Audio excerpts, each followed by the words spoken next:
ভাগ্যিস আমরা প্রস্তুতি নিয়েছিলাম। আইনজীবী আমাদের প্রথম সই করার সময় একটা ডকুমেন্ট সই করতে হয়, সেই ডকুমেন্টে লেখা যে আমি অবৈধভাবে ঢুকেছি। আমরা আগেই সিদ্ধান্ত নিয়েছিলাম এই মুসলিকে আমরা সই করবো না, কারণ আমরা তো অবৈধভাবে যাইনি, আমরা আন্তর্জাতিক পানিতে ছিলাম এবং এই অবরোধটা অবৈধ, কাজে আমরা নিজেদের অবৈধ বলবো কেন।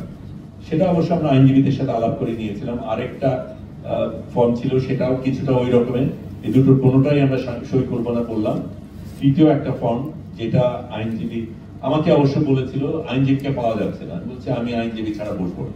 তারপর আইনজীবী আসলো, আমরা আগেই প্রস্তুত নিয়েছিলাম, আমরা ওই যে বললাম রাত জেগে সবার ছবি সবকিছু পাঠিয়ে দিয়েছিলাম, যে আইনজীবীরা সেভাবে এসেছিল এবং আইনজীবী আমাকে বলেছিল এইটা তুমি সই করতে পারো, আমরা রেকমেন্ড করি, সেটা হচ্ছে 72 ঘন্টার মধ্যে আমাকে যেন রিপোর্ট করা হয়, যাতে আমাকে জেলে না রাখা হয়, সেইটা আমি সই করি।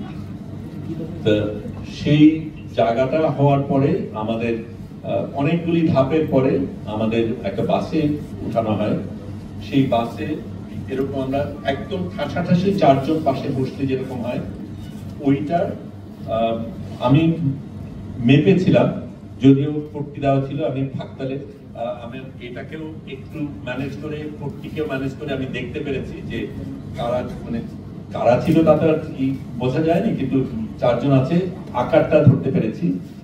এটা ছিল আনুমানিক 2 ফুট বাই 5 ফুট একটা কক্ষ, তার মধ্যে আমরা 4 জন বসে লোহার ইসের মধ্যে, প্রচন্ড ঠান্ডা, মানে এটা ফ্রিজারের মতন কোনো একটা কিছু। আমরা তো পাতলা গেঞ্জি পরা, কারণ আমাদের কাপড় সাপড় নিয়ে অন্য গেঞ্জি পরিয়েছে, তাদের দেওয়া গেঞ্জি পরিয়েছে, সেটাই পরা, কাজে মানে এবং 2 ঘন্টার মতন আমরা যাত্রা করি। পরে আমরা জানতে পারি যে ওদের সবচাইতে টপ সিকিউরিটি জেল, একদম মরুভূমির মাঝখানে একটা জেল আছে, সেইটাতে আমাদের রাখা হয়েছিল। তারপরে আমরা অবশ্য আগে সিদ্ধান্ত নিয়েছিলাম আমরা হাঙ্গার স্ট্রাইক করব, আমরা খাইনি, কিন্তু সকলের শরীর তো একই রকমের না, কারো কারো প্রয়োজন ছিল।